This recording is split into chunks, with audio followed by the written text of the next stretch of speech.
नाज़रीन, आपको अहम और ताज़ा तरीन खबर से आगाह करे हैं कि अमन व अमा के क़याम और कोरोना वायरस के पेश नज़र SOPs पर अमल दरामद के सिलसिला में खानेवाल पुलिस, ज़िले इंतज़ामिया और पाक फ़ौज का मुश्तरका फ्लैग मार्च की क़यादत DPO खानेवाल और DC खानेवाल ने की।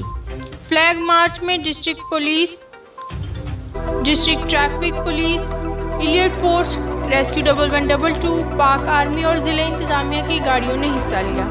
फ्लैग मार्च के दौरान बाज़ारों और मार्केटों में कोरोना से बचाव की SOPs पर अमल दरामद का जायज़ा भी लिया गया, जबकि DPO खानेवाल का कहना था कि फ्लैग मार्च का मकसद हुकूमती अहकामात के मुताबिक कोरोना वायरस से बचाव बारे SOPs पर मुकम्मल अमल दरामद कराना है।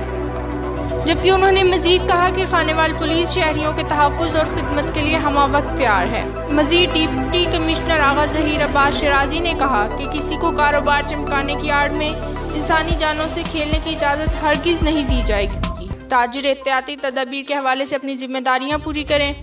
ये थी अब तक की लोकल व्यूज़ ताज़ा तरीन। मजीद किसी भी खबर से बाखबर रहने के लिए लोकल व्यूज़ TV को सब्सक्राइब ज़रूर करें।